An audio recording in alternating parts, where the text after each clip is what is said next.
출애굽기 8장 1절에서 15절 말씀입니다. 오늘 본문은 애굽의 10대 재앙의 두 번째 재앙입니다. 어제 목사님이 말씀드렸듯이 10대 재앙은 1, 3, 3, 3, 1의 구조로 되어 있습니다. 이러한 재앙을 주는 것은 하나님께서 애굽을 지배하는 신들을 징계하고 무장해제하는 것이고, 그런 신들은 참된 신이 아니고 거짓된 신이라는 것을 드러내기 위함입니다. 첫 번째 재앙은 아니지만 아론의 지팡이가 뱀이 되는 사건은 10대 재앙의 서막 도입 부분이라고 말씀드렸습니다. 그리고 오늘 말씀은 어제 말씀에 이어서 두 번째 재앙인 개구리 재앙이고, 내일 말씀은 이의 재앙입니다. 그러니까 7장 14절에서 25절 피의 재앙이나 개구리 재앙, 이 재앙, 이 세 가지 재앙은 앞으로 보게 될 다른 재앙과는 다르게 애굽과 이스라엘 전 지역에 똑같이 내린 재앙입니다. 또한 애굽의 술객들이 흉내는 내지만 원래 상태로 되돌리지는 못하는 것이 특징입니다. 오늘 본문은 7장 25절에 여호와께서 첫 번째 나일강을 피로 변하게 하는 재앙이 있은 지 7일이 지난 후의 사건입니다. 먼저 1절을 보시면 여호와께서 모세에게 이르시되 너는 바로에게 가서 그에게 이르기를 여호와의 말씀에 내 백성을 보내라. 그들이 나를 섬길 것이니라. 첫 번째 재앙인 7장 16절에서도 동일한 말씀을 하죠. 내 백성, 언약 백성을 보내라. 하나님은 모세에게 내 백성을 보내라. 그들이 나를 섬길 것이라는 사명을 주었습니다. 하나님은 내 백성을 보내라고 계속 반복적으로 강조하는 이유가 있는데, 그것은 확고하지 못한 흔들리는 모세를 바르게 세우기 위함이죠. 9절에 보시면 모세가 바로왕 앞에서 저자세로 분부하소서 하는 모습을 보면 아직 좀 연약한 모습을 볼 수가 있습니다. 그러나 10대 재앙을 계속 보시면 반복되는 상황 속에서 하나님의 말씀과 여러 가지 이적을 통해서 모세가 점점 더 하나님을 전적으로 의지하고 흔들리지 않는 확고한 모습으로 변해가는 것을 볼 수가 있습니다. 그래서 2절의 말씀을 보면 모세가 바로에게 말을 하죠. 내가 만일 보내기를 거절하면 내가 개구리로 너의 온 땅을 치리라. 본문에 등장하는 개구리는 다산과 번식의 상징입니다. 왜냐하면 고대 시대에는 다산과 번식에 대해 굉장히 갈망을 했습니다. 그 이유는 다산과 번식이 곧 국가의 힘이었고 그것이 곧 축복이라는 생각을 했기 때문에 어떻게 해서든지 그와 관련을 시켜 신을 만들고 또 그 신을 섬겼습니다. 이것이 가나안 족속들이 섬겼던 바알과 아세라 신도 바로 다산과 번식에 또는 풍요를 상징하는 신이었습니다. 2절에 등장하는 개구리 역시 애굽인들이 숭배하던 다산과 번식의 여신 헤카를 상징하고 있습니다. 그러니까 이런 것이죠. 애굽인들은 개구리를 그냥 개구리로 보지 않고 헤카 신으로 여긴 것입니다. 그러니 개구리도 당연히 섬김의 대상이었습니다. 그런데 그 개구리를 하나님께서 어떻게 하셨습니까? 개구리를 섬기는 애굽을 징벌하는데 재앙의 도구로 사용하신 것입니다. 3절에 보면 개구리가 나일강에 무수히 생겨 올라왔다고 하는데, 이 부분을 NIV 영어 성경에 보면 나일강에 개구리가 충만했다는 표현을 씁니다. 마치 첫 번째 재앙에서 나일강의 모든 물이 피로 변했던 것처럼 이번에는 나일강이 개구리로 가득해 버린 겁니다. 나일강의 개구리가 가득 덮여 나일 강물이 보이지 않을 정도이니 그 수는 짐작하기가 어렵습니다. 그러니까 신의 상징으로 생각했던 개구리들의 징그러움과 시끄러운 모습을 상상을 초월하는 것을 볼 수 있습니다. 이들은 신의 상징물로 조각해 놓았던 개구리, 실제 개구리와는 전혀 다른 모습을 그들에게 보여주고 있는 것이죠. 여러분도 개구리 소리를 들어본 적이 있을 겁니다. 많은 개구리가 울지 않아도 한 마리가 울면 여기저기서 개구리가 울어대는데 시골에 들판이나 아니면 어떤 곳을 갈 때 개구리 몇 마리만 울어도 매우 시끄럽습니다. 때로는 비가 오는 때면 개구리가 여러 마리들이 도로에 올라오는 경우들이 있는데 그러한 모습들을 보면 징그럽지 않습니까? 그런데 그 이상이죠. 온 땅에 덮였다고 하는 거죠. 3절에서 6절까지는 개구리 재앙이 애굽 온 땅에 덮여서 모두가 어려움을 당하고 있는 내용을 구체적으로 언급을 하고 있습니다. 먼저 그 내용을 보기 전에 5, 6절에 보시면 모세는 형 아론에게 명령을 합니다. 그리고 아론은 그 명령대로 실천하는데 5절 보십시오. 여호와께서 모세에게 이르시되 아론에게 명령하기를 내 지팡이를 잡고 내 팔을 강들과 은하들과 못 위에 펴서 개구리들이 애굽 땅에 올라오게 하라 할지니라. 아론의 애굽 물들 위에 그의 손을 내밀매 개구리가 올라와서 애굽 온 땅을 덮이니. 비록 동생이지만 하나님의 말씀을 받은 것은 모세이기 때문에 그 말씀대로 명령을 하고 또 그 형은 그 말씀에 순종을 하고 있습니다. 지금도 하나님의 말씀을 깨닫고 나누는 사람들은 바로 목회자입니다.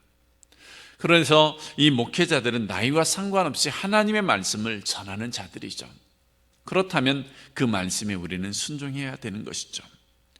고린도전서 14장에 보면 그 깨달은 말씀, 하나님의 말씀을 바르게 전할 때 그 전하는 5마디가 얼마나 소중한지 교회에 덕을 세운다는 말씀도 있습니다.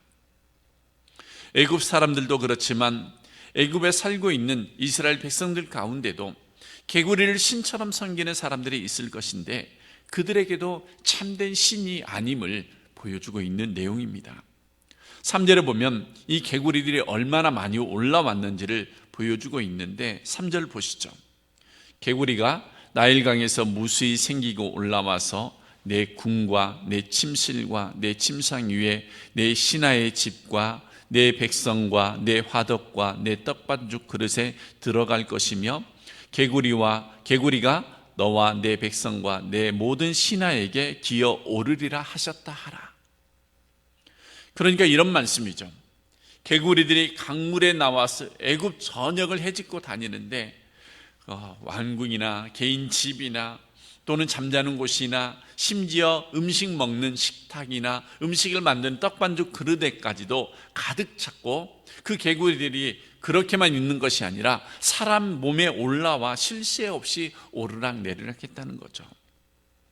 나중에 13, 14절에 보면 이 개구리들이 얼마나 많았는지 죽어서 온 땅에 악취가 나고 숨을 쉴 수 없을 정도로 되었다라고 말씀을 하죠. 그러니까 이런 말씀이죠. 축복의 상징으로 여겨 신처럼 섬겼는데 한순간에 해를 끼치는 징그러운 대상이 되어 오히려 그들을 괴롭게 했습니다.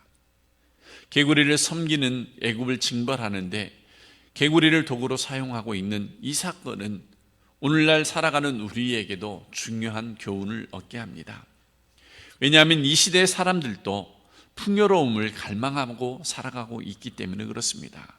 물론 본문의 애굽 사람들처럼 개구리가 자녀를 많이 낳고 풍요를 안겨준다고는 생각하지는 않을 겁니다. 하지만 그 자리에, 개구리의 자리에 돈이나 또 세상적인 축복이나 신앙 지상주의나 이런 것들이 자리를 잡기 때문에 그렇습니다. 우리가 풍요로움을 생각할 때 가장 먼저 떠오르는 것이 돈입니다. 돈이면 축복받았다라고, 또 돈이면 다 될 것 같다라고, 또 돈이면 모든 것이 해결된다라고 우리의 모든 생각 속에 사로잡혀 있기 때문에 그렇습니다. 그래서 대부분의 사람들이 돈이 좀 많아서 좋은 집에 살았으면 좋겠다는 생각을 합니다. 자녀들을 양육하는데 풍족하게 뒷바라지 해줄 수 있도록 돈이 많았으면 좋겠다는 생각도 합니다. 어려운 사람을 돕고 싶은데 그러기 위해서 돈이 좀 많았으면 좋겠다는 생각을 합니다. 그런데 잘 생각해 보십시오. 정말 좋은 집에 사는 사람이 가정의 풍요로운 행복을 누리고 있을까? 풍족하게 뒷바라지한 자녀들이 그러지 못한 자녀들보다 더 뛰어난 인격을 갖추고 있는가? 돈이 풍족한 사람이 어려운 사람을 향해서 더 많이 베풀고 있는가? 꼭 그렇지 않다는 것을 눈으로 보면서 사람들은 돈이 풍요를 가져다 줄 것이라는 그 생각을 접지 못하고 있습니다. 이러한 사고방식이 이 사회에 많이 평배되어 있습니다. 돈이 많은 자는 떵떵거리게 했으며 돈을 적게 소유한 자는 매사에 기죽게 만들어버렸습니다. 그러나 우리는 성도입니다. 그들과는 다른 삶을 살아야 되는 거죠. 돈이 이 세상의 전부가 아니고 이 세상의 축복이 아니고 참된 축복은 하나님과 함께하는 것이고 구원받은 새 생명을 얻은 자로 살아가면서 하나님께 영광이 되고 기쁨이 되는 삶을 살아간다는 것을 우리는 알아야 합니다. 물론 돈이 필요하죠. 좀 더 편하고 좀 더 좋은 곳에 사는 것을 바라는 것은 나쁜 것은 아니지만 그것이 전부가 되어서는 안 된다는 것을 이야기하고 있는 거죠. 지금 애굽 사람들은 그러한 신들을 섬기고 또 그러한 신들을 만들어서 따라 살고 있는 것을 보여주고 있습니다. 7절의 말씀도 보면 요술사들도 그와 같이 행하여 개구리가 애굽 땅에 올라오게 하였다. 첫 번째 재앙, 피해 재앙처럼 예술사들도 따라 삼지만 그러나 만들기는 했지만 없애지는 못했다는 것을 우리는 알 수가 있습니다. 그러자 수많은 개구리의 횡포에 더 이상 견딜 수 없었던 바로는 모세를 불러 다음과 같이 말을 합니다. 8절이죠. 모세와 아론을 불러 이르되 여호와께 구하여 나와 내 백성에게서 개구리를 떠나게 하라. 내가 이 백성을 보내리니 그들이 여호와께 제사를 드릴 것이니라. 여기서 여호와께서 제사를 드릴 것이라는 말씀은 섬기도록 해줄 것이라는 말씀입니다. 그러자 9절에 바로에게 모세가 대답하죠.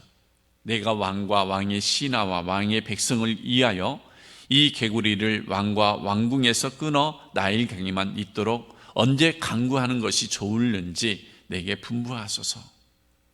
성도는 세상을 향해서 당당히 해야 되는데 내 백성이라고 부르신 하나님과 함께 하는 자들이기 때문에 자부심을 갖고 살아야 했는데 모세는 그러한 부탁을 하면서도 들어주면서도 하나님께 기도를 해주면서도 당당하지 못한 모습을 보이는 말씀이 내게 분부하소서. 우리는 성도로서 당당함을 잃지 않고 흔들리지 않는 그런 삶을 살아야 합니다. 그러면 어느 때에 이 개구리를 물리칠까 묻는데 바로가 이에 대해서 뭐라고 대답을 하냐면 지금 당장 물리쳐라고 해야 될 것인데 아니 1분 1초라도 빨리 이 개구리들을 해결해 다오라고 이렇게 해야 할 것 같은데 10절에 보니까 내일 해달라고 요청을 합니다. 바로는 지금 내일이라고 말하고 있습니다. 그가 불편을 느끼고 개구리가 싫어서 없애달라고 부탁을 하고 있다면 그는 왜 지금 당장이 아니라 내일이라고 대답을 했을까? 뒤에 가서 좀 더 설명을 하겠지만 그것은 바로 그런 생각을 가지고 있는 거죠. 개구리가 없어지면 오늘 밤에라도 없어지면 그들의 말을 듣지 않겠다는 것이죠. 그러나 우리가 여기에서 생각해 볼 것이 있습니다. 지금 개구리가 밥그릇, 침실, 옷, 집안 구석구석에 차고 넘쳐서 도저히 정상적인 생활을 할 수 없는 지경에 이르렀는데 그리고 하나님께 모세가 기도하면 바로 없애주실 수 있는데 왜 내일이라고 기도했을까? 왜 개구리와 하룻밤을 더 자겠다라고 선언을 했을까? 바로는 모든 죄인들과 경건하지 못한 그리스도인의 전형적인 모습을 보여주고 있습니다. 죄를 사랑하는 사람은 언제나 내일이라고 말을 합니다. 개구리가 없어져야 한다는 것에 모두가 동의합니다. 죄를 짓지 않고 살아야 한다는 것은 모두가 인정을 합니다. 그런데 그것을 지금 당장 끊기에는 미련이 남아있다는 겁니다. 그래서 내일 하룻밤만 더 개구리와 그 지긋지긋한 죄악과 지내도록 하룻밤만 더 불경건하고 무기력한 그리스도인으로서 삶을 살도록 해달라고 부탁을 하고 있는 것입니다. 그리고 이렇게 말하는 사람에게는 내일이 오면 언제나 내일뿐입니다. 그 다음 날이 되면 그는 또다시 내일이라고 말할 것입니다. 그렇게 되면 결코 개구리로부터 벗어날 수 없습니다.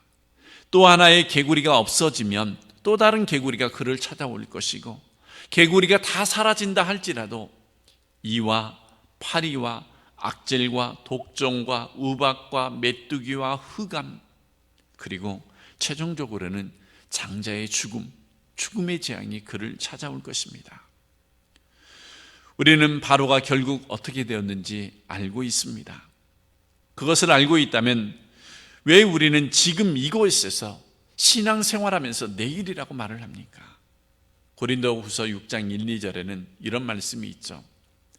우리가 하나님과 함께 일하는 자로서 너희를 권하노니 하나님의 은혜를 헛되이 받지 말라 가라사대 내가 은혜 베풀 때에 너를 듣고 구원의 날에 너를 도왔다 하셨으니 보라 지금은 은혜 받을 만한 때요 보라 지금은 구원의 날이로다. 하나님은 지금이라고 하십니다. 하나님은 오늘이라고 말씀하고 있습니다. 지금 이 순간이 지나가면 우리에게 또 다른 기회가 주어지지 않을지도 모릅니다. 지금 개구리를 만나서 정신을 못 차리는 사람이 그보다 더한 메뚜기와 죽음을 만나면 정신을 차릴 수 있을까요? 아닙니다. 또 다른 핑계를 말할 것입니다. 성도 여러분, 여러분은 어떤 처지에 있습니까? 여러분은 무슨 생각을 하고 있습니까? 여러분은 어떻게 하기를 원하고 있습니까? 아직도 개구리와 하룻밤을 더 보내기를 원하고 있습니까? 어느 때까지 무기력한 그리스도인의 삶을, 그 불경건한 그리스도인의 삶을 하나님을 슬프시게 하는 자녀의 모습으로 살아가겠습니까? 이제는 돌이킬 때가 되지 않았습니까? 베드로전서 4장 3절에 이렇게 말씀하죠. 너희가 이방인의 뜻을 쫓아 행한 것이 지나간 때가 족하도다. 이제는 모두 그 자리에서 벗어나야 되는 거죠. 그리고 이사야 60장 1절의 말씀처럼 하나님이 우리에게 명령하시죠. 일어나라 빛을 발하라. 이제는 우리가 자다가 깰 때이고 깨어나서 하나님을 향하여 돌이켜야 할 때이며 일어나야 할 때이고 일어나서 빛을 발하야 할 때다라고 말씀을 합니다. 더 이상 그 자리에 머물러 있지 마셔야 합니다. 개구리와 그 지긋지긋한 죄악과 하룻밤을 더 지내고자 하지 마시고 지금 당장 돌아서는 성도의 삶을 사시는 삶이 되시길 바랍니다. 바로는 개구리 재앙이 여호와를 통해서 발생했다는 사실을 인정하고 싶지 않았던 것입니다. 특정 시간을 계산해 놓았습니다. 혹시라도 오늘 밤이라도 개구리가 물러가면 약속을 지킬 필요가 없겠다라고 생각을 하죠. 하지만 그러한 것을 알고 있는 모세는 12, 13절에 하나님께 기도하죠. 그러자 개구리가 집과 마당과 밭에 나와서 죽었다라고 말씀합니다. 하나님께서는 모세의 기도를 들으시고 그들의 해주십니다. 하나님이 정한 날짜가 됐을 때 개구리들이 집에서 나와 마당에서 밭에서 죽게 되었습니다. 그렇다면 8절의 말씀처럼 모세와 했던 약속을 지켜야 했습니다. 그런데 바로가 그 약속을 지켰나요? 아니죠. 15절을 보시죠. 그러나 바로가 숨을 쉴 수 있게 됨을 보았을 때에 그의 마음을 완강하게 하여 그들의 말을 듣지 아니하였으니 여호와께서 말씀하신 것과 같더라. 숨을 쉴 수 있게 됨을 보았을 때에 이제는 다시 살만해졌다는 말입니다. 개구리 때문에 미칠 것 같았는데 그 골칫덩이들이 다 해결되었습니다. 정말 어렵고 복잡한 일이 해결되었습니다. 그렇다면 이제 바로의 입장에서는 아쉬울 게 없습니다. 그래서 바로는 태도를 다시 바꾸죠. 이스라엘 백성들을 못 보낸다, 아니 안 보낸다라고 말씀을 합니다. 바로의 이런 모습 어디서 많이 본 것 같지 않습니까? 사실 우리들이 그렇지 않습니까? 하나님, 다음 달 며칠까지 이 길을 해결해 주신다면 내가 하나님의 뜻으로 알고 순종할 것이지만 그렇지 않을 때는 내가 생각하고 계획한 대로 그냥 할 텐데 그것 때는 제 책임이 아닙니다라고 말이죠. 하나님, 이 일만 어떻게 해결해 주신다면 하나님을 더 잘 섬기겠습니다. 어떤 때는 하나님께 압력을 넣기도 하고 어떤 때는 하나님과 흥정하고 그러다가 막상 일이 잘 풀리면 내가 언제 하나님께 약속했던가 이러면서 까마득히 잊어버리니 본문의 바로나 이 시대의 우리나 별반 다를 게 없는 모습을 보여주고 있습니다. 하지만 바로와 우리와 비슷할지라도 우리는 분명한 성도입니다. 이제 우리는 바로와 다른 모습의 삶을 살아야 되는 거죠. 성도가 누구입니까? 자신의 옆모습이 바로였다라고 고백하는 자들이지 않습니까? 그 고백에서 끝나지 않고 아직 남아있는 바로의 모습을 벗어버리려고 돌아서고 하나님 말씀에 순종하는 삶을 살아야 합니다. 나를 붙들어 주신 하나님의 그 은혜가 너무 감사해서 내 편에서도 하나님의 말씀을 붙들고 싶어하는 자들입니다. 이러한 성도에게는 하나의 큰 특징이 있습니다. 그 특징을 오늘 본문의 모세가 잘 보여주고 있습니다. 어떻게 해서든지 애굽으로 돌아가지 않으려고 발버둥 쳤던 모세가 하나님께 붙들린 후 어떻게 변했느냐면 하나님을 등진 세상의 한복판에서 하나님을 분명하게 드러내고 싶어 합니다. 모세는 가지 않겠다라고, 하나님께 부족하다라고, 나는 연약하다라고 계속해서 했을 때 하나님께서 내가 너의 지팡이가 되어주겠다, 내가 너와 함께 해주겠다라는 그 말씀을 듣고 모세가 순종하면서 우리가 보지 않았던 10절의 말씀을 보겠습니다. 모세가 이르되 왕의 말씀대로 하여 왕에게 우리 하나님 여호와 같은 이가 없는 줄을 알게 하리니. 그렇습니다. 10대 재앙의 핵심이고 이 땅의 성도로 살아가는 우리의 삶의 핵심이 그렇습니다. 세상의 다양한 신들을 섬기는 애굽 왕과 그 백성들에게, 그리고 애굽의 사람들처럼 살고 있는 이스라엘 백성들에게 이 세상에는 하나님 같은 분은 없다는 것을 분명하게 알게 하기 위함입니다. 하나님을 인정하지 않는 세상의 한복판에서 하나님의 하나님 되심을 드러내고 싶어하는 모세의 이 모습은 참으로 놀랍게 변했던 것을 볼 수 있습니다. 우리도 이래야 되지 않겠습니까? 세상 속에서, 교회 안에서와 교회 밖에서 어느 곳에 있든지 하나님이 같은 분은 이 세상에 없다라는 것을 우리의 삶을 통해서 분명하게 드러내셔야 한다는 말씀이죠. 처음 모세는 이렇지 못했죠. 확고하지 못했기 때문에 자신이 없었습니다. 앞으로 출애굽기를 묵상하면서 보겠지만 변화된 모습을 통해서 계속 우리는 도전을 받아야 합니다. 오늘 말씀을 준비하면서 저도 좀 이렇게 변했으면 하는 다짐을 해보았습니다. 목사라는 타이틀은 가지고 있지만 너무나 세상에 물들어 있는 저의 모습을 보면서 주님, 저도 좀 변화시켜 주십시오. 풍요가 최고의 축복인 양 그걸 은근히 기대하는 이 모습, 이 못난 모습, 하나님 앞에서 자주 말을 바꾸는 그런 못난 모습이 변화되기를 원합니다. 하나님을 등진 이 세상에 빛과 소금의 역할을 하는 그런 목회자로 하나님의 말씀을 바르게 전하고 그 말씀을 통해서 교회를 덕을 세우는, 사람을 더 아름답게 세우는 그런 목회자로 변화시켜 달라고 기도하고 다짐을 합니다. 이 세상에 하나님 같은 분이 없음을 드러내는 그런 성도의 삶을 살아가고 그렇게 변화되기를 부탁을 드립니다. 그리고 어떠한 삶을 살기 위해서 내일로 미루는 것이 아니라 바로 지금이 은혜 받을 때고 지금이 돌아설 때라는 것을 깨닫고 그 말씀대로 실천하고 돌아서는 모든 성도가 되기를 간절히 부탁을 드립니다. 기도하겠습니다. 하나님, 애굽의 두 번째 재앙인 개구리 재앙을 보았습니다. 당시 애굽의 다산과 축복의 상징인 개구리 형상을 만들고 그것을 섬기는 사람들에게 그것이 참된 신이 아니라 여호와 하나님만이 참된 신이라는 것을 보여주었습니다. 그럼에도 불구하고 그들은 지금 당장 돌아서는 것이 아니고 내일이라고 미루며 살아가는 그런 모습들을 보았습니다. 지금도 성도인 우리들도 세상 정신과 가치를 가지고 그런 사람들처럼 여전히 세상적인 축복에 억눌려 헤어나오지 못하고 지금 당장 돌아서야 함에도 불구하고 내일이라고 미루며 살아가는 연약한 모습을 보여주고 있습니다. 이제 변화된 모습을 통해서 이 땅에 하나님 같은 분이 없음을 분명하게 드러내는 성도로 살아가게 하시고 이 땅을 살아갈 때에 모세처럼 하나님의 말씀에 순종하고 그 말씀을 붙들고 살아감으로 성도로서 바른 모습을 보이는 아름다운 삶이 되기를 바라오며 예수님의 이름으로 기도드립니다. 아멘.